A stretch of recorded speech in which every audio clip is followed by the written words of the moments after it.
y superar las diferencias entre los españoles, convencidos de que la guerra civil y la dictadura eran, como se afirmó entonces en estas cámaras, una inmensa tragedia sobre la que no cabía fundar el porvenir de España. Buenas noches. El Congreso de los Diputados ha conmemorado hoy el 40º aniversario de las primeras elecciones que se celebraron en España tras la muerte de Franco. Un homenaje que se ha visto emponzoñado por la actitud en el Parlamento mostrada por Podemos, también por los independentistas. Lo vemos ya en las 5 W. Hoy la puerta de los leones del Congreso de los Diputados se ha abierto como solo se hace en las grandes ocasiones, para recibir a sus majestades los reyes de España, a los protagonistas que aún siguen vivos de la transición, así como a los actuales miembros del Poder Legislativo y también a los anteriores presidentes del Gobierno. Un homenaje aplazado una semana, puesto que el aniversario de los primeros comicios coincidió con el desarrollo parlamentario de la moción de censura presentada por Podemos contra Mariano Rajoy.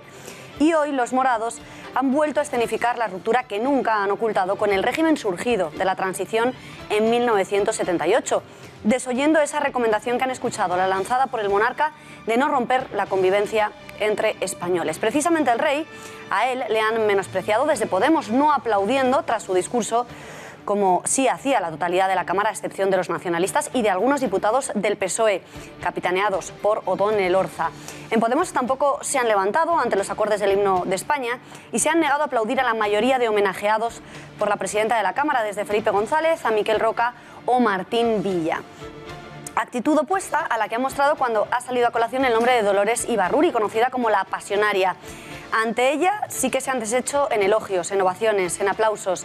Ella es de las pocas que para Podemos y algunos nacionalistas merece la pena recordar, y por ello han contraprogramado el homenaje a las víctimas del terrorismo, celebrando un homenaje a las víctimas del franquismo. Entre las anécdotas más destacadas, el momento en el que por primera vez en la historia un rey se refería al franquismo como dictadura, y otro de los momentos álgidos más comentados se vivía cuando Felipe González deliberadamente daba la espalda, evitando saludar a Pablo Iglesias al sentarse en el escaño. Editorial con Eduardo García Serrano.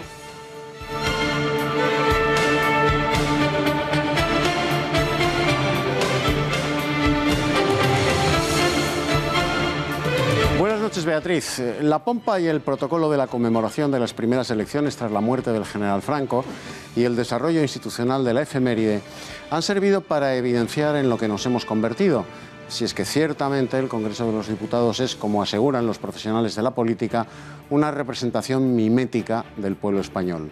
La horda podemita y la grey separatista han aprovechado la alfombra roja para arrojar sobre el hemiciclo y en la cara del rey de España todos los odios heredados que ellos miman e incentivan contra la nación que les paga el sueldo. Todos ellos reivindican una legitimidad inexistente, la de la Segunda República, y políticamente trabajan para conducir al pueblo español nuevamente a aquel escenario devastador que ni vivieron ni conocieron, pero que evocan como la Arcadia feliz.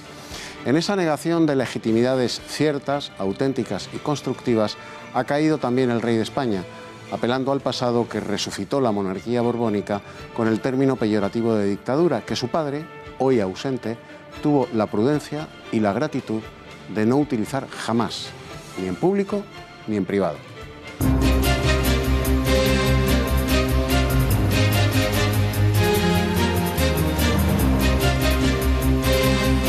PSOE y Ciudadanos mantienen su primer contacto político tras la reelección de Pedro Sánchez como secretario general socialista. Rivera le ha dejado claro al líder del PSOE que hay que dejar gobernar al PP, mientras simultáneamente Fernando Martínez Maillo les pregunta a Iglesias y a Sánchez si alguna vez se han planteado ganar unas elecciones para poder gobernar. Es una pena que el Partido Socialista esté echado al monte y se haya podemizado de esa manera, que no quiera ni dialogar, no digo con el PP, sino con el Gobierno. La Guardia Civil comienza a citar formalmente a varios funcionarios de diferentes departamentos de la Generalitat por el recuento del censo de los catalanes que viven en el extranjero de cara a la celebración del referéndum separatista del próximo día 1 de octubre. Tras la última ofensiva del terrorismo islámico en Europa, la Guardia Civil ha detenido a 6 yihadistas que realizaban labores de captación de combatientes para Siria y de radicalización de ciudadanos musulmanes a través de las redes sociales. Se ha hecho en una operación conjunta con Europa. 4 de ellos han sido detenidos en Palma de Mallorca, 1 en Reino Unido y otro en Alemania. Venezuela es un polvorín a punto de estallar tras el incidente del helicóptero aterrizando en el tejado del Supremo en Caracas, que Maduro considera como un acto de guerra de la oposición. El presidente amenaza ahora con reprimir cualquier conato de disidencia con las armas.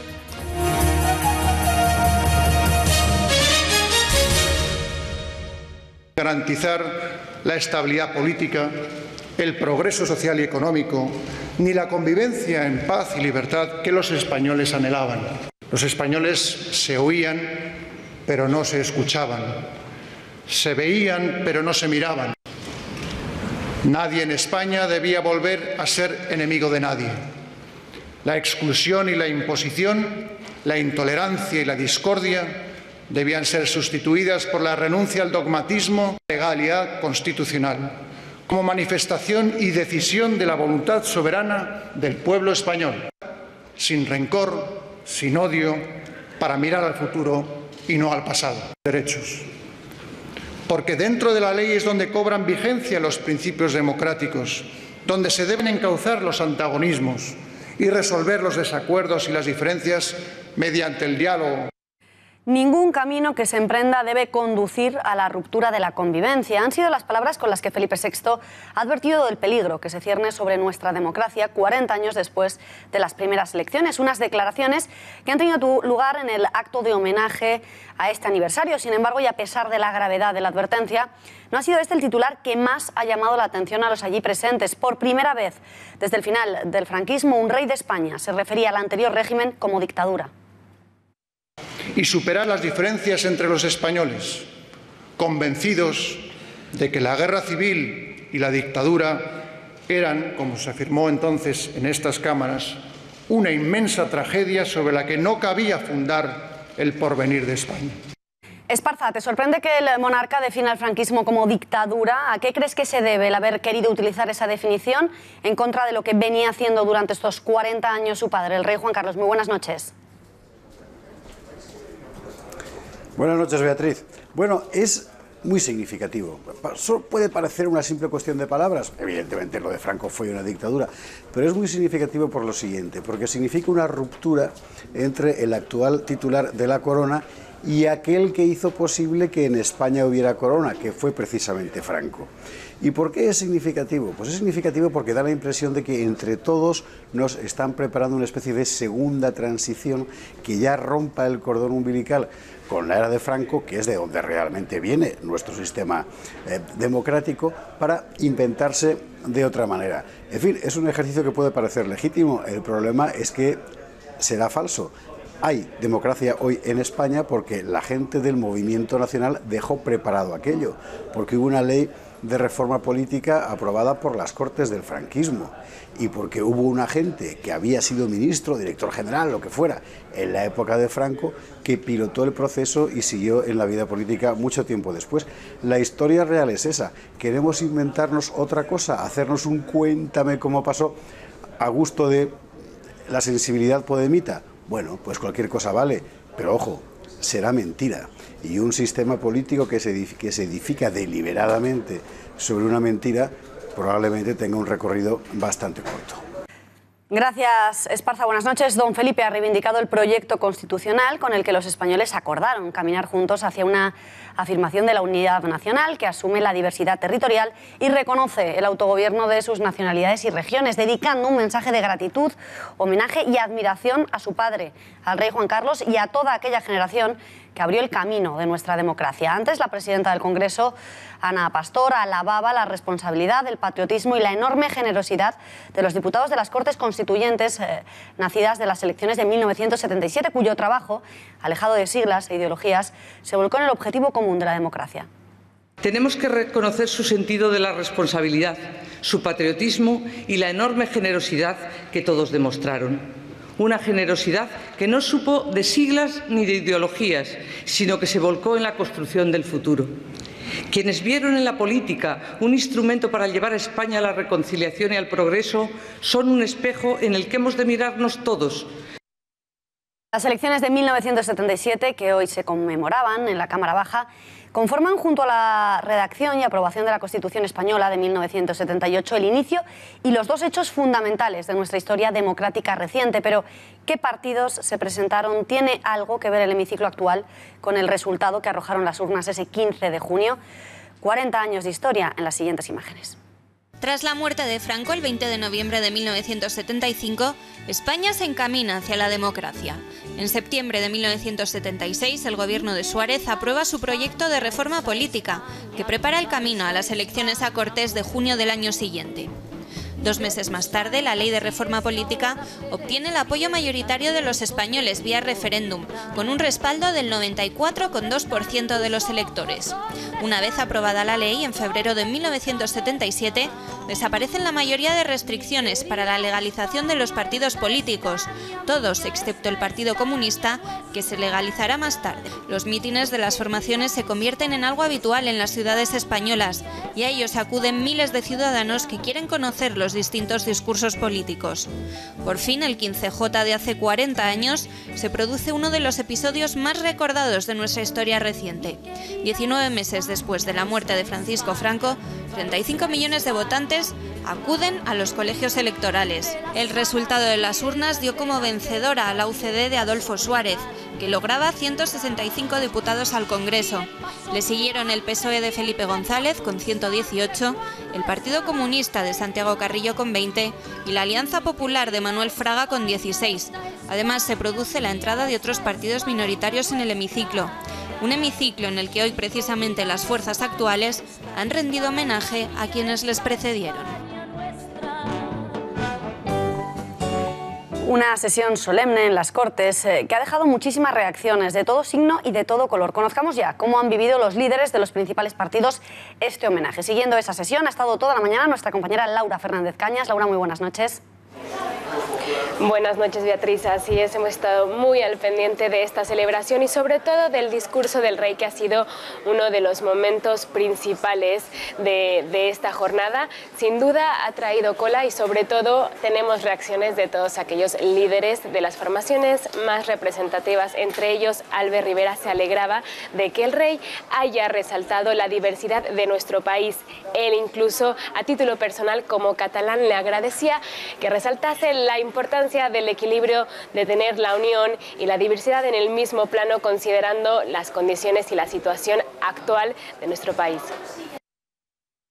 Defendiendo la unión del país sin complejos, la legalidad vigente, la democracia y la Constitución como punto de partida, pero también un discurso que reconoce la diversidad de España, ¿no? Y los que somos catalanes agradecemos también ese reconocimiento a la diversidad y a la unión. Ha dicho unas palabras el rey donde precisamente dice que la identidad de España nace en nuestra diversidad, que somos diversos, que tenemos lenguas diversas, pero que estamos unidos. Para mí ese equilibrio entre diversidad y unión que tanto defiende el rey Felipe, creo que es el punto de equilibrio también para el momento que vive hoy España.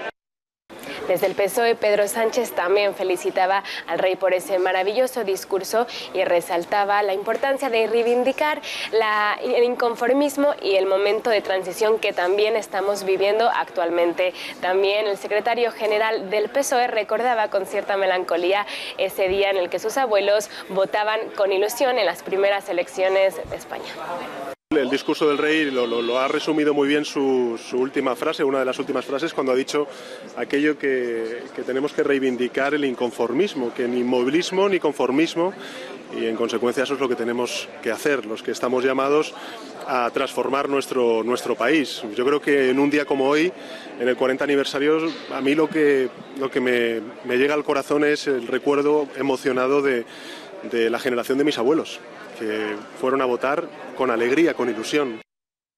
Y como era de esperarse, Pablo Iglesias estaba en desacuerdo con el discurso del rey, y es que según él, un repaso de la historia no puede estar fundamentado en la equidistancia. Así que el líder de la formación morada aseguró que el discurso del rey no era aceptable para este 2017 y para la situación actual del país. 2017. No es aceptable, con todo el respeto, que al hacer un repaso de la historia de España en los 2 últimos siglos se establezca la equidistancia como se ha hecho en el discurso que ha preparado la Casa Real, entre los demócratas y los que no lo eran, entre los que luchaban por la democracia y los que defendían la dictadura, entre los que defendían una España moderna y avanzada y entre los que defendían el oscurantismo y el terror.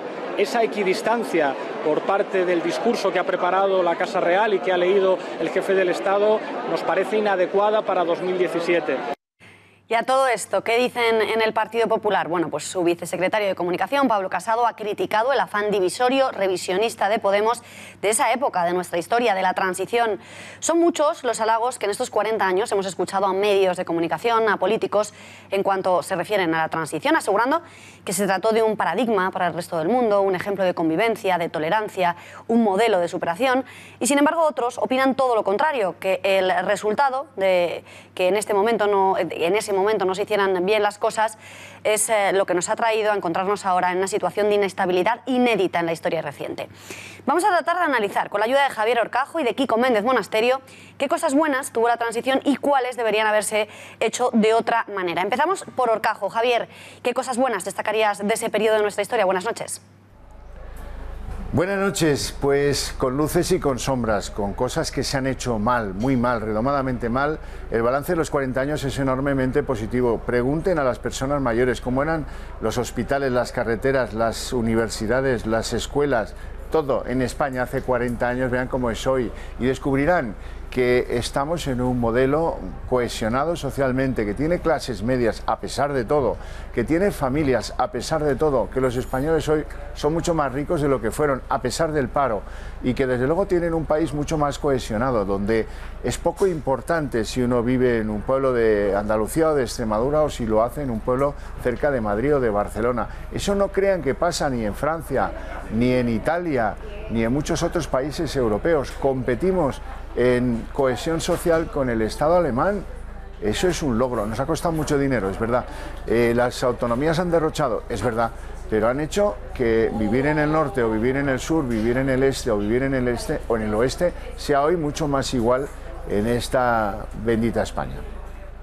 Muchísimas gracias, Javier Horcajo. En la otra cara de la moneda encontramos a Kiko Méndez Monasterio, que no ve con tanta benevolencia esas loas a la transición. Kiko, ¿por qué? ¿Qué es lo que no termina de convencerte de cómo se hizo la transición en España? Buenas noches también. Hola, muy buenas noches, Beatriz. Pues la verdad es que, aunque era inevitable esa transición política, podía haberse hecho de otras muchas maneras. También peor, probablemente. Pero también, y estoy seguro, muchísimo mejor. Esas Cortes de 1977 que hoy han sido homenajeadas fueron las mismas Cortes que pocos meses después, en pie, aplaudiendo, aprobaron la ley de amnistía, que puso a cientos, a más de 1000 en realidad, terroristas en la calle. Y con un porcentaje mayoritario, más de la mitad, mucho más de la mitad de ellos, volvieron a delinquir, volvieron a cometer crímenes, a asesinar españoles durante 2 décadas o casi 3 décadas de terrorismo. Esas Cortes, en realidad, blindaron una oligarquía de partidos que ha tenido secuestrada la democracia y la voz de los españoles durante estos años y que ha liquidado lo que era entonces un país rico. Es verdad que con hospitales, escuelas de los años 70, no los del año 2017, pero un país rico y próspero, donde los españoles eran propietarios de un grandísimo tejido industrial, el 9º del mundo. Hoy en día los partidos políticos y los políticos son más ricos, pero los españoles son más pobres, hay menos clase media, hay más gente en las cárceles, hay más inseguridad y, en fin, hay más división de la que había en los años 70 en España. Pues muchísimas gracias, Kiko, por ese análisis. Buenas noches a ti también. Y en Intereconomía hemos sacado nuestros micrófonos a las calles para conocer cómo vivieron los españoles esa primera cita con las urnas y cómo recuerdan esa jornada. Recuerdo que fue un cambio importante en la sociedad. O sea, eso sí que recuerdo, era pequeño y todavía, pues eso, eran las primeras y fue un cambio importante. Era muy pequeño, con lo cual casi no me acuerdo, tenía 13 años. Si se veía en la calle estaba estupendamente y mucho mejor que ahora. Era muy pequeña, yo creo, no me acuerdo. Pues la verdad que fue una ilusión terrible. Normal, fue la transición. Pues hace ya muchos años, pero lo viví muy positivamente, la verdad. ¡Qué alegría! O sea, parecía parecíamos unos paletos todos allí delante de la urna, intentando meter el voto y cómo y dónde y por qué. El problema lo tenemos ahora. Hemos llegado a ser un estado de delincuencia, corrupción y prevaricación institucional. A eso es lo que hemos llegado. Era la voz de la calle, pero tenemos que seguir hablando de ese acto de homenaje a esas primeras elecciones porque Podemos ha conseguido de nuevo convertirse en el protagonista de la jornada y no precisamente por algo positivo, sino por volver a montar el numerito en el Congreso. Eso sí, Felipe González ponía a los morados en su sitio con su actitud, evidenciando que el acercamiento entre PSOE y Podemos a él le es absolutamente indiferente. Vamos a repasar las anécdotas que nos ha dejado la jornada y empezando precisamente por la foto más comentada del día, la cobra de Felipe González a Pablo Iglesias. El expresidente socialista y el líder de Podemos se miraron en el hemiciclo, en el que se han sentado muy cerca, pero el histórico socialista le daba la espalda y abandonaba la bancada nada más terminar el acto para evitar tener que darle la mano. Otro expresidente que no se ha querido perder tan destacada celebración ha sido José María Aznar. A la llegada le veíamos al lado de Pedro Sánchez, recibiendo juntos al rey. Sánchez recuperaba de esta manera su papel como líder de la oposición. Eso sí, en la tribuna de invitados, José María Aznar ya no ha querido colocarse a su lado. Veíamos al popular acompañado de varios miembros de sus gobiernos y a Sánchez absolutamente solo, varias filas más arriba. Este que van a ver era el momento. Y Podemos, como siempre, con el circo habitual al que ya nos tienen acostumbrados en el Congreso. Como en anteriores ocasiones, sus miembros se han negado a aplaudir al jefe del Estado y al himno español.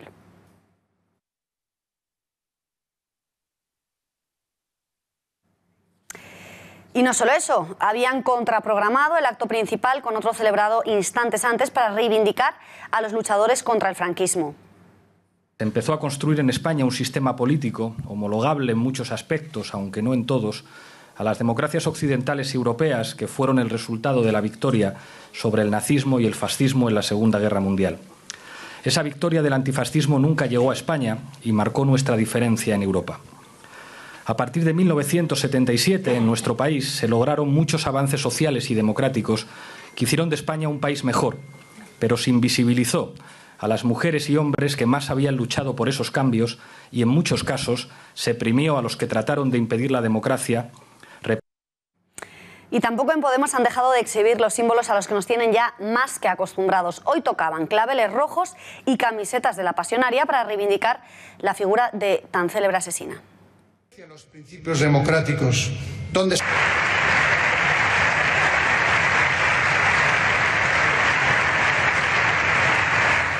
A ellos se unían los miembros del PDeCAT, que visto que no han conseguido urnas verdaderas, el concurso para el referéndum ha quedado desierto, pero se las han llevado al Congreso, unas impresas para exigir la celebración de la votación secesionista. Y muy curioso que en la línea de Podemos hayamos visto a todos los nacionalistas, porque desde Esquerra, donde sus diputados ni siquiera han asistido al homenaje, en el PNV, al igual que los morados, se han negado a aplaudir también a nuestros símbolos. Y se lo apuntábamos hace unos instantes, mientras en el hemiciclo la gran mayoría de la Cámara celebraba un acto de homenaje a las víctimas del terrorismo, Podemos y algunos diputados nacionalistas rendían su particular tributo a los antifranquistas. Los morados han contraprogramado el acto en una sala aledaña porque consideran que quienes lucharon contra el régimen de Franco fueron el verdadero motor que hizo posible la democracia y afeando que el rey rinda homenaje a los restos del franquismo. Pablo Iglesias, Irene Montero, Javier Domènech, Alberto Garzón, Antón Gómez Reino o Juan Carlos Monedero han sido solo algunos de los representantes que han participado en esa conmemoración. La llamada a la unidad del rey es terrible, ahora soy más republicano. Palabras del coordinador federal de Izquierda Unida que vienen a sumarse a las que en ese mismo sentido han pronunciado Irene Montero y Pablo Iglesias. Bueno, pues porque si esta casa, que es la sede de la soberanía popular, recuerda y homenajea los 40 años de democracia, además de homenajear a los constituyentes, debía homenajear, nosotros lo hemos hecho, también a quienes se jugaron la vida y pusieron su cuerpo para defender los derechos humanos y la dignidad. Popular recuerda y homenajea los 40 años de democracia, además de homenajear a los constituyentes, debía homenajear, nosotros lo hemos hecho, también a quienes se jugaron la vida y pusieron su cuerpo para defender los derechos humanos. Yo creo que el discurso del rey no ha estado a la altura ni de los retos que tiene ahora mismo nuestro país, ni de una lectura de la historia que sea inclusiva para todos los españoles y de una una lectura sesgada que además no reconoce, insisto, pues a todos aquellos que lucharon por la democracia, por la libertad y por los derechos humanos, hasta el punto, insisto, de que ha intentado establecer una suerte de equidistancia entre quienes dieron un golpe de Estado y quienes lucharon por la democracia y por la libertad. Creo que podríamos o deberíamos haber escuchado a un jefe de Estado que representase al conjunto de los españoles. Idea, a veces ni siquiera el Partido Socialista ha aplaudido lo que decía el jefe del Estado, ¿no? Quien identifica a España con un Estado asociado a un significante como la monarquía no entiende lo que es España. Y esto hay que decirlo muy claramente. España no es solamente el Estado español. España no es la monarquía, ni muchísimo menos. España es una realidad plurinacional enormemente compleja.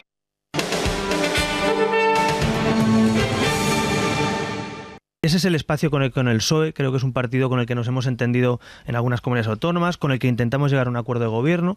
Hay un espacio, digamos, colindante entre el PSOE y Ciudadanos, evidente. Ahora, como usted decía al principio, eso no nos da los escaños, ni tenemos tampoco un proyecto ahora mismo encima de la mesa común para poder gobernar. Con el señor Sánchez esta tarde pues intentaremos buscar puntos en común en la ley electoral, en los aforamientos, pero a lo mejor no lo encontramos en el CETA, en el Tratado de Canadá, o no lo encontramos en la nación de naciones que propone el PSOE. Es decir, creo que a los líderes políticos cuando hacemos estas reuniones nos toca poner qué cosas podemos hacer juntos y sobre todo las que discrepamos las conocemos, ¿no? Declaraciones de Albert Rivera a la cadena SER horas antes de reunirse con Pedro Sánchez, una reunión en la que ambos dirigentes han pactado impulsar varias medidas de regeneración y más concretamente la supresión de aforamientos y la limitación de mandatos. Un borrador en el que van a trabajar a partir de otoño con el objetivo de modificar la Constitución. El encuentro ha durado poco más de una hora y ambas formaciones la han valorado como una reunión constructiva, de buen tono, una reunión donde se ha buscado el preacuerdo y el mínimo común denominador entre ambos partidos. Pasar de pantalla, así lo ha llamado Rivera. Que hay temas en común en la agenda social, en la agenda, pues por ejemplo, la ley electoral, la supresión de aforamientos. Yo quiero saber si el PSOE está dispuesto a dar un giro en eso o sigue al lado del PP.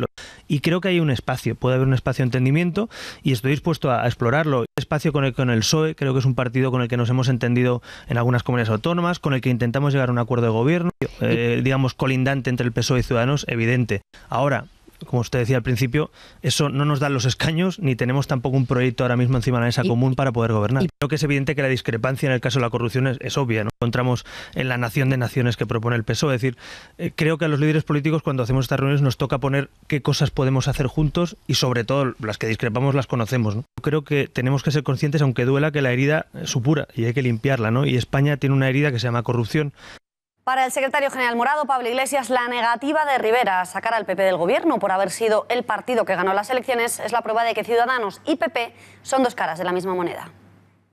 Albert Rivera ha dejado ya claro que su aliado es el PP y que no tienen el más mínimo interés en que la corrupción deje de parasitar nuestras instituciones, porque la corrupción parasitando nuestras instituciones se expresa en un significante muy claro, Partido Popular. Creo al mismo tiempo que las propuestas económicas del partido de Albert Rivera son muy cercanas a las propuestas económicas del Partido Popular, que habría muchas dificultades para entendernos con ellos. Y en el Partido Popular, Fernando Martínez Maillo se pregunta en alto si los líderes del PSOE, de Podemos, se han planteado alguna vez ganar unas elecciones para poder gobernar, al tiempo que considera que el secretario general de los socialistas se ha echado directamente al monte. Yo creo que el gobierno está negociando con todas las formaciones políticas que quieren dialogar con el Partido Popular. Ya nos hubiera gustado, por ejemplo, hablar con el Partido Socialista. Es que realmente es una pena que el Partido Socialista esté echado al monte y se haya podemizado de esa manera, que no quiera ni dialogar, no digo con el PP, sino con el gobierno que legítimamente está en las instituciones, ¿no? No dan las sumas, no dan los votos, tampoco daban para la moción de censura. Y por lo tanto ahora mismo el Partido Popular está en condiciones de seguir trabajando para conseguir una mayoría que no permita la destrucción, sino que permita seguir construyendo y generando estabilidad en España y llegar al final de la legislatura. Ese es el objetivo. Y desde luego, mire, dos partidos políticos que se ponen a negociar cómo destruir, en fin, cómo obstaculizar, y ¿se han planteado ganar las elecciones en algún momento? Eduardo, ¿tú crees que Sánchez e Iglesias se han planteado alguna vez ganar unas elecciones para llegar a la Moncloa o pretenden beneficiarse de la aritmética parlamentaria para sentarse en la Moncloa? Ni de lejos. Saben que no las van a ganar, ninguno de los dos, nunca.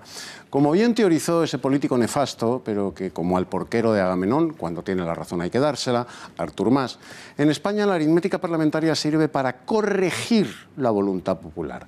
Vulgo pasarse la voluntad popular expresada en las urnas por el forro de la entrepierna que reposa sobre el escaño.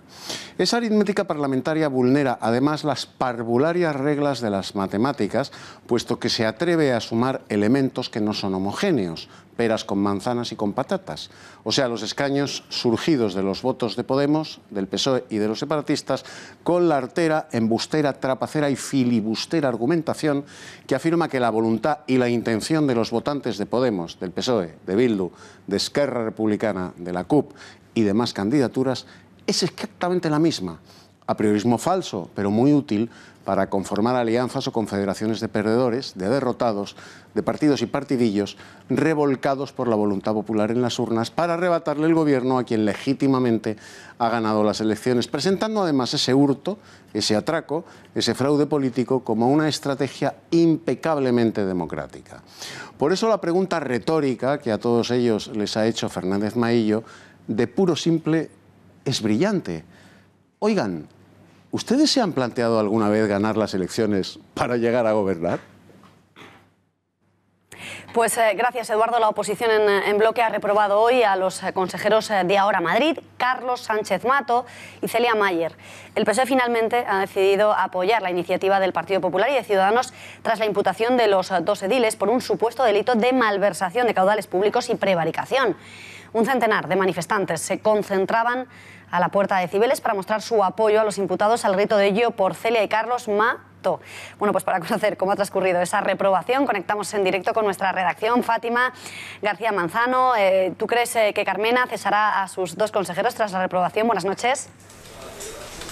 Buenas noches, Beatriz. Pues parece que no. La sesión ha transcurrido con total normalidad, salvo por la manifestación que, como ya has comentado, se ha producido a las puertas del Ayuntamiento, y la oposición en bloque ha votado a favor de la reprobación de Carlos Sánchez Mato y de Celia Mayer. Ya lo había anunciado esta mañana la portavoz socialista, Purificación Causapié, lo que ha producido un gran revuelo en las filas de Ahora Madrid. No podemos olvidar que el PSOE facilitó la investidura de la formación de la marca blanca, por así decirlo, de Podemos. Carmena ha señalado que no cesará a los dos concejales como les ha pedido la bancada socialista, porque advierte que hasta que no haya una imputación formal ella no se pronunciará de forma rotunda. Por lo tanto, habrá que esperar hasta septiembre, cuando los dos concejales tendrán que declarar ante el juez.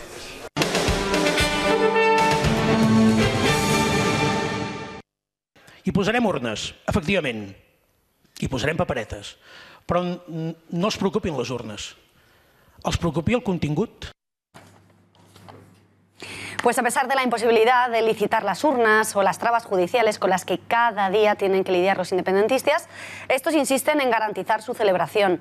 Este miércoles hemos conocido que la Guardia Civil ha citado a varios funcionarios de la Generalitat por la campaña institucional para incentivar la inscripción en el registro de catalanes en el extranjero. Agentes del cuerpo han citado a media docena de personas, entre las que hay funcionarios del Departamento de Difusión y de la Consejería de Asuntos y Relaciones Institucionales Exteriores, además de personal de la agencia de publicidad que hizo el anuncio. Estas citaciones empezaron hace ya unas 2 semanas y se prolongarán en el tiempo. El 24 de marzo la Fiscalía Superior de Cataluña ya anunció que abriría diligencias de investigación por si la Generalitat estaba preparando su anunciado referéndum de independencia en base a noticias y al anuncio publicado de prensa de dicha campaña sobre el registro de catalanes en el extranjero. Es imposible dialogar con un fanático, así ve el desafío el portavoz del PP en Cataluña, Xavier García Albiol, que se muestra resignado al fin del diálogo. Desde Ciudadanos, por su parte, su presidente recuerda a los independentistas que no todos en Cataluña están dispuestos a saltarse las reglas para seguir el juego a Puigdemont. Y la líder en la región, Inés Arrimadas, califica la gestión en la compra de las urnas de una verdadera chapuza. Bueno, pues yo creo que no todo el mundo está dispuesto a saltarse la ley como Puigdemont, y yo creo que pues seguramente habrá muchas empresas que cuando ven un concurso que está recurrido por el Constitucional y que está fuera de la ley, pues me imagino que la gente que respeta las reglas de juego no participa. En todo caso, sí que es significativo el tamaño del fracaso, ¿no? Es decir, no tienes ni siquiera gente para poner en marcha el referéndum, no tienen censo, no tienen urnas, no tienen papeletas y sobre todo no tienen a la ley Y no va a cumplir ninguna de las dos cosas, señor Puigdemont. Y después de la chapuza de ayer de las urnas y ver a la señora Meritxell Borràs escribir al TSJ diciendo que es que las urnas supuestamente son para las elecciones de las AMPAs de los colegios, yo creo que ya está bien del fiasco, como dicen los señores de la CUP. Mire, si usted quiere apurar el último cartucho que le queda de este procés agotado y agotador, vaya al Congreso de los Diputados, defienda su propuesta. Cataluña es sin duda un tema candente y prueba de ello es que hasta el Vaticano se ha pronunciado al respecto. Según ha revelado la vicepresidenta del Gobierno, Soraya Sáez de Santamaría, la Santa Sede ha manifestado su criterio y ese debe ser el de que todos los españoles puedan decidir sobre su futuro y no solo los catalanes. Ha hablado también del debate territorial, ha informado de la situación en Cataluña, de nuestra defensa de la soberanía y de la democracia del conjunto de los españoles y de nuestra apuesta por el entendimiento dentro de la ley, dentro de ese marco constitucional. Y al referéndum independentista se refieren incluso al otro lado del Atlántico. El diario estadounidense The New York Times publicó el pasado sábado un editorial sobre la situación de Cataluña y el desafío separatista. En esta pieza se exigía al Gobierno de España que dejasen a los catalanes decidir cuál era su futuro. El mejor resultado para España, decían en el rotativo, sería el de permitir el referéndum y que en ese referéndum los catalanes rechazaran la independencia. Eso sí, también se posicionaban en contra de una hipotética Cataluña independiente, pero es que esta no ha sido la única vez que el diario estadounidense lleva a sus páginas contenido relativo a nuestro país y siempre está plagado por la polémica. Polémicos fueron también los artículos dando por bueno el desarme de ETA o la publicación en la que arremetían durísimamente contra la mancha de la corrupción que inunda nuestro país. Repasemos todas las publicaciones en donde el New York Times se mete de forma directa en asuntos que conciernen solamente a España. Alba Vila, buenas noches. Muy buenas noches, Beatriz. Así es, como dices, varias son las veces en las que se ha referido al desarme de la banda terrorista ETA. En abril de este mismo año, el diario americano elogiaba los actos de la banda terrorista. Aseguraban que la posición del presidente del Gobierno, Mariano Rajoy, evidenciaba un cierto miedo a que la situación política se convirtiera en la misma que en Cataluña. Pero es que incluso pedían ser permisivos con Arnaldo Otegi y en sus páginas solicitaban nada más y nada menos que le permitiesen ejercer sus derechos políticos. Y lo más llamativo de todo, nunca calificaron a ETA como banda terrorista, sino que la denominaban como separatista o independentista. Pero no se quedan ahí los despropósitos del prestigioso rotativo. Veamos ahora cómo hablaban de la corrupción. Nos remontamos al año 2013, cuando publicaron en su portada que mucho más estaba por llegar a España en esta materia. ¿A qué achacaban a esto? Pues a su juicio a la estructura política y al poder de las autoridades locales. Y es que de información sobre política también han levantado mucha polvareda. En las elecciones de diciembre de 2016 publicaron un editorial sobre la confusión política existente en ese momento, calificando la situación de circo. Por último, vemos otro artículo en el que se refieren al control de los medios de comunicación, algo con lo que indudablemente estamos de acuerdo, aunque en sentido contrario a lo que afirma el diario, que insinúa que en nuestro país los medios son todos conservadores. En un artículo publicado en 2015, el diario americano criticó el control de los medios que se da en España por parte del Gobierno. Se posicionó contra la presunta censura, control y falta de objetividad a la que estarían sometidos los medios de comunicación en España de la mano de Mariano Rajoy e incluso de la Ley de Seguridad Ciudadana. Como ves, Beatriz, en el New York Times tienen cierta fijación con la situación política y social de nuestro país, por lo que imaginamos que esta no será la última vez que leamos esta clase de editoriales. ¿Te sorprende que desde un periódico supuestamente súper prestigioso como es el New York Times se defienda una cuestión que es puramente interna de España, se defienda la celebración de ese referéndum y a pesar de que la justicia ha dicho que es ilegal su celebración? Tan prestigioso que pronosticó la derrota de Donald Trump y ahí quedó su prestigio por el sumidero. Es un periódico, uno más, New York Times. O sea que... He ahí el gran argumento, la última ratio, que el líder del separatismo catalán, Carles Puigdemont, esgrime y exhibe como el evangelio del derecho a la independencia de Cataluña. Unos articulitos editoriales publicados por el New York Times, escritos por un negro periodístico a cambio de una buena soldada de la Generalitat, por supuesto, en los que se abomina de España y se cantan las alabanzas del separatismo. Lo dijo el New York Times, punto redondo. Uno de los síntomas más evidentes del cateto congénito, del paleto irrecuperable, es convertir en dogma de fe todo lo que la prensa extranjera afirma sobre su propia aldea. todo lo que se fabrica en el extranjero en detrimento de la producción nacional. Para el paleto separatista catalán, si los yanquis fabricasen fuet, butifarra, porrones y barretinas, serían, of course, de mejor factura y calidad que los de Sabadell. Por eso el cateto Puigdemont, la alabanza del separatismo catalán impresa en el New York Times, para él tiene más valor y más calidad que las proclamas independentistas del mismísimo Lluís Companys. Por eso Manuel Azaña decía de los separatistas, de Chapela y Barretina, que no eran más que una caterva de paletos analfabetos.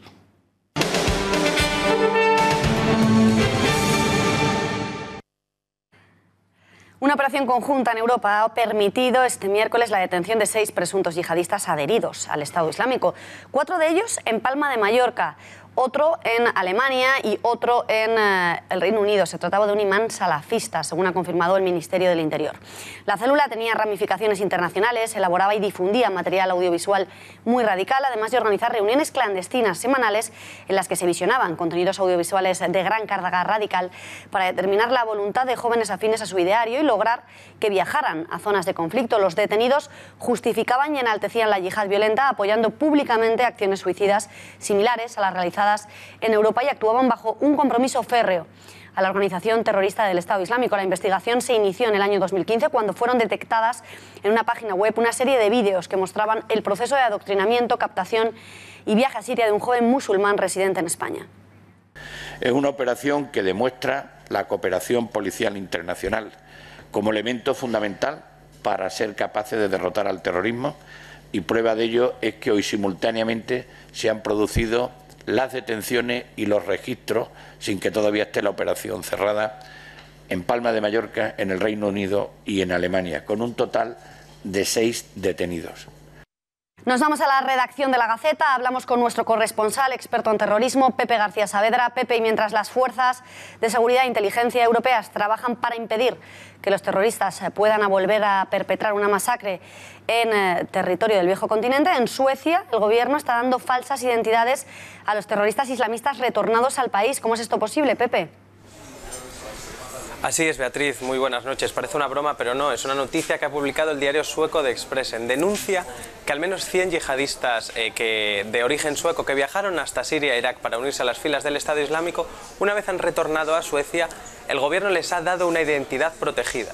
¿Cuál es el objetivo? Pues salvaguardar su identidad real y que se puedan integrar de manera normal en la sociedad. Este diario ha hablado con 2 de estos terroristas que se han acogido a esta especie de programa de protección de yihadistas. Uno de ellos es Walad Ali Youssef, un joven de 27 años que estuvo combatiendo junto al ISIS en la provincia siria de Raqqa. Allí posó con rifles, con todo tipo de armas y con incluso algún cadáver. Una vez ha regresado a Suecia, explica el terrorista a este diario, no puede encontrar trabajo porque ninguna empresa quiere contratarlo, ya que estas fotos han sido publicadas por todos los medios de comunicación. El gobierno sueco no es la primera polémica que rodea al gobierno sueco, ya que, como hemos publicado en La Gaceta hace unas semanas, hay varios yihadistas que viajaron hasta Siria e Irak con fondos públicos, con subvenciones que les daba el Estado para combatir junto al ISIS.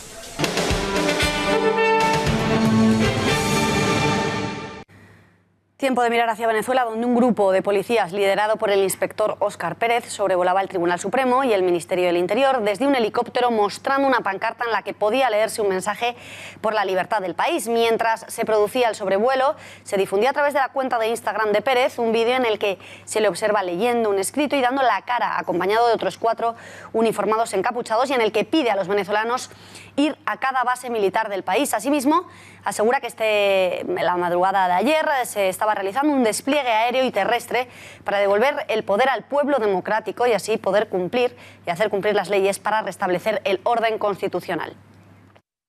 Somos nacionalistas, patriotas e institucionalistas. Es en contra de la impunidad impuesta por este gobierno. Es en contra de la tiranía. Te exigimos, presidente Nicolás Maduro Moros, tu renuncia inmediata, conjunto con tu tren ministerial, y sean convocadas de manera inmediata elecciones generales. ¡Viva Venezuela! ¡Viva! El presidente venezolano ha calificado lo sucedido de ataque terrorista armado contra las instituciones del país. Esta persona, dice, lanzó unas granadas y una no explotó. Así lo explicaba Maduro, que confirmaba que no había víctimas, pese a que en el momento del supuesto ataque había decenas de personas, tanto en la sede del tribunal como en el ministerio. El portavoz del gobierno, Ernesto Villegas, explicaba que el helicóptero, un Airbus Volco, fue robado de la base aérea del Generalísimo Francisco de Miranda, en la capital, por el inspector Pérez y otros insurrectos. Se trata, decía Villegas, de un intento de golpe de Estado. Suceso que, claro, el chavismo ha aprovechado para amenazar a los venezolanos con sacar las armas. Y aspiro que el mundo escuche después de 90 días de violencia, de destrucción y de muerte. Si Venezuela fuera sumida en el caos y la violencia y fuera destruida la revolución bolivariana, nosotros iríamos al combate. Nosotros jamás nos rendiríamos. Y lo que no se pudo con los votos, lo haríamos con las armas. Liberaríamos nuestra patria con las armas. Y mientras Venezuela se encuentra al borde de la guerra civil, con la población muriéndose de hambre y Maduro amenazando con sacar las armas, Pablo Iglesias invita a la comunidad internacional a comportarse en Venezuela como lo hace Zapatero. Ojalá nuestro país tuviera una política exterior seria, de Estado, que asumiera que todos los países latinoamericanos son hermanos de España y que tenemos que mantener una relación diplomática correcta independientemente de quién gobierne. Y con respecto a la situación de inestabilidad en Venezuela, creo que algunos deberían tomar ejemplo del señor Rodríguez Zapatero, creo que poco sospechoso de simpatías con el chavismo, que ha ejercido como expresidente una labor de mediación ejemplar. Venezuela es un polvorín a punto de estallar. Nos vamos hasta allí, en directo. Tenemos conexión telefónica con Gaby Arellano, diputada de la Asamblea Nacional en Venezuela. Señora Arellano, buenas noches. Por decir algo, claro. Buenas. Aquí estamos en hora de la tarde, son las 3 de la tarde, hora de Venezuela. Saludos a todos los que nos escuchan a esta hora. Perdón, no escucho bien. Me gustaría preguntarle cuál es en estos momentos la situación del país, porque las noticias que nos llegan a España son de preguerra civil. Bueno, primero escuchaba el audio de las declaraciones que ustedes decían antes de la llamada, y primero aclarar, las declaraciones del señor Nicolás Maduro, donde ofrece que si no pueden con los votos permanecer la revolución, serán con las balas, sucedió en horas del mediodía del día de ayer, martes 26 de junio, y el evento donde efectivos del Cuerpo de Policía de Investigación, CICPC, a través de un helicóptero, elevaron una pancarta en la cercanía del TCJ Miraflores, fueron cercanas a las 6 de la tarde. O sea, no es el evento del helicóptero antes y luego la declaración de Nicolás Maduro. Es un error porque primero, y bueno, ya ha sido reiterativo en los últimos días, las declaraciones de toda la vocería de la dictadura, donde arremeten con balas, y no solamente la vocería, sino lo que estamos viviendo los venezolanos, donde Venezuela está asesinando a ciudadanos por salir a protestar, pero también están asesinando silenciosamente a decenas de venezolanos que mueren en los hospitales porque no hay atención médica, porque no hay los insumos primordiales para la atención de la salud de los venezolanos, como no hay alimentación en los anaqueles, en los abastos y la bodega. Ante esto, la situación a esta hora, hoy, en 28 de junio del 2017, es que está totalmente paralizado el país de una protesta desde muy tempranas horas de la mañana, que se ha denominado el trancazo, que es ciudadanos con dirigentes de todas las envergaduras, apostados en las principales arterias viales, no solamente de la capital. Vale destacar que ha llovido muchísimo el día de hoy en la zona capital, pero el pueblo hemos seguido en la calle exigiendo que salga el dictador de Miraflores, y en estas últimas horas estos eventos que han sido públicos, como la actuación de este piloto en este helicóptero, pues muestra lo que viene sucediendo en los cuarteles, lo que viene sucediendo en los órganos de seguridad, donde decenas de funcionarios se han alzado ante no cumplir órdenes de reprimir y de asesinar a ciudadanos y terminan en los calabozos presos por no acatar órdenes del dictador. La situación a esta hora del piloto que manejaba esta aeronave no se tiene paradero. El gobierno de la dictadura ha desplegado toda una campaña comunicacional el día de hoy, hablando de terroristas, diciendo que lanzaron una granada, cuando todos los que estábamos en Caracas ayer, en horas de la tarde, entre 5 y 5 y media de la tarde, lo que vimos y lo que fuimos testigos presenciales es del sobrevuelo de un helicóptero con una pancarta que hizo un mensaje claro, que es el llamado que estamos haciendo todas las fuerzas democráticas del país, que es actuar apegados al 350 de nuestra Constitución, que nos inviste de poder para restaurar el hilo de la República, que hoy ha sido usurpada por dictadores que tienen secuestrados los distintos poderes del Estado. Señora Arellano, para que quede claro entonces, las palabras de Maduro se producen antes del sobrevuelo del helicóptero, porque en España lo hemos interpretado como que había ocurrido inmediatamente después a esa acción. No, al contrario. La locución del señor Nicolás Maduro fue en horas del mediodía, cuando amenazó que si no es con votos es con balas, y lo del helicóptero sucedió cercano a las 5:30 y 6 de la tarde. Son dos hechos en horas distintas y en escenarios totalmente distintos.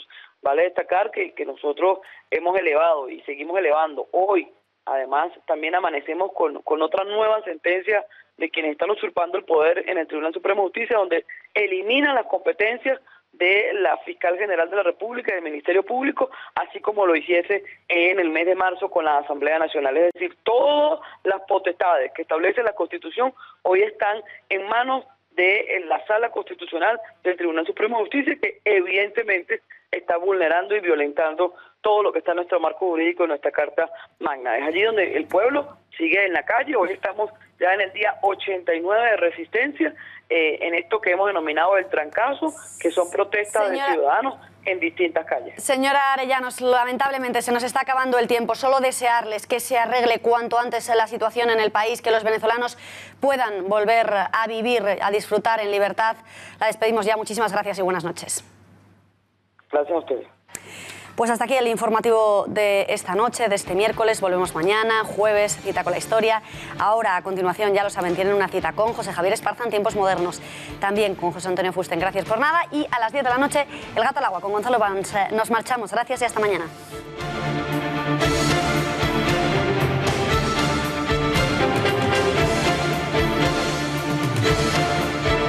Hemos venido a Sonnatura porque quiero saber qué tengo que comer, qué tengo que evitar para tener un intestino perfecto. Bueno, pues lo que hay que hacer es, en primer lugar, saber, conocer cuáles son los alimentos que van bien y cuáles son los alimentos que no van bien.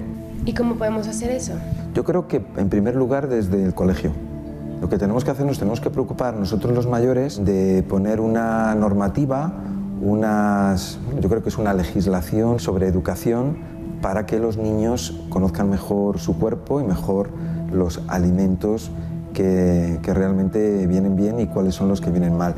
Porque hay que recordar que hoy en día los alimentos no son los mismos que hace 50 años o hace 100 años. Ha cambiado completamente. Además, todo está envasado, está conservado, los productos agrícolas ya no se siembran como antes, las tierras de cultivo ya prácticamente no existen, o sea, lo que existe, pero las formas de cultivar han cambiado, los cultivos hidropónicos, luego hay mucho pesticida, mucho herbicida, abonos químicos, abonos procedentes del petróleo, y todo eso viene en el alimento. Todo eso lo vamos a comer, son productos químicos que luego van a nuestra sangre y nosotros no somos coches. Entonces, ¿qué pasa? Comiendo los alimentos normales del supermercado no nos estamos alimentando completamente, porque es importante también complementarlo con suplementos. Bueno, como te he dicho, la agricultura hidropónica es una agricultura en la que las plantas no crecen en la tierra, crecen en el aire. Las raíces no están en la tierra, son alimentadas de una forma que, si lo ves, pues bueno, parece como del año 2500, ¿no? Y no se le dan a las plantas los nutrientes, los minerales que realmente hay en la tierra. Se les dan 5 o 6 minerales. Entonces, esas plantas van a dar unos frutos, unos tomates, unas lechugas, etcétera, que cuando el consumidor pues los come, pues no va a obtener esos nutrientes, entonces va a tener una deficiencia, va a desarrollar unas carencias nutricionales, falta de vitaminas, falta de minerales, que eso va a llevar a que su organismo no funcione correctamente porque no le estás dando lo que el cuerpo necesita. ¿Y cuáles son los síntomas? ¿Cuál es la alarma esa, las principales alarmas o las que surgen primero cuando tenemos alguna carencia de minerales o vitaminas? ¿Qué es lo primero que se nota? Bueno, en primer lugar hay que decir que nuestro cuerpo necesita 74 minerales. Entonces cada mineral, la carencia de un solo mineral, como el hierro, por ejemplo, o el cobalto de la vitamina B12, nos puede llevar a la muerte, que es lo que se llama anemia. Anemia es falta de hierro. Anemia perniciosa, falta de vitamina B12, que está hecha de cobalto. Tú fíjate que estamos hablando de dos minerales. Si seguimos mineral tras mineral, cada mineral, la falta de un mineral nos puede llevar a problemas y a la muerte.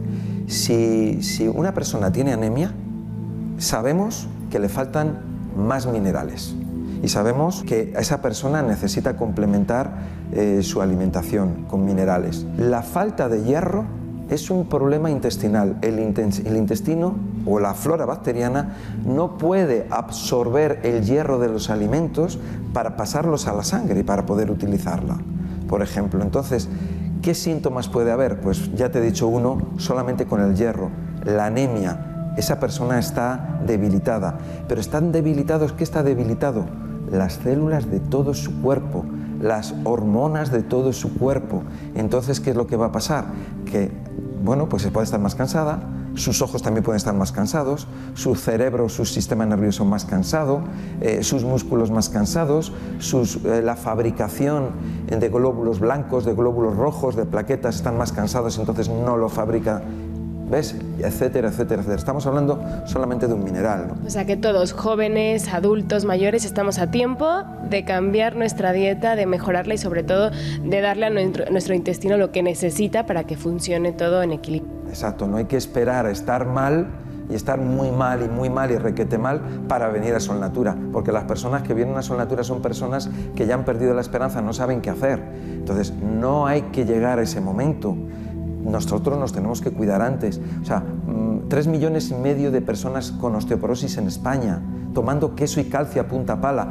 No funciona. O sea, lo que hay que hacer es ya antes, porque nuestro cuerpo se está desgastando poco a poco, ya hace años empezar a tomar los complementos alimenticios, tomar alimentos ecológicos, tomar minerales, y de esa manera no vamos a tener osteoporosis. Pero, por ejemplo, en casa podemos cuidar eso, podemos buscar consumir más productos ecológicos, pero a la hora que salimos a cenar, a comer a restaurantes, ahí se nos va un poco de las manos el poder controlar eso.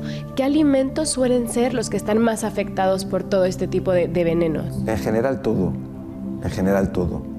Ahora, si tú te das cuenta, están proliferando los supermercados ecológicos, los espacios ecológicos dentro de las tiendas y de los supermercados, grandes supermercados y grandes superficies, los restaurantes ecológicos. Entonces ya la persona, cuando tiene un poco ese sentimiento de cuidarse, lo va a buscar y va a ver, porque cerca de tu barrio, cerca de tu casa, va a haber un restaurante, un supermercado, una tienda o un espacio dentro de una gran superficie donde comprar esos alimentos. Hay veces que no hay más remedio, no tienes más remedio, entonces tú de todas maneras, si tienes un poco de interés, pues siempre vas a intentar alimentarte de esas cosas que a lo mejor te pueden hacer menos daño, ¿no? Bueno, pues yo ya me he sumado a este cambio a lo sano y espero que también todos vosotros lo hagáis.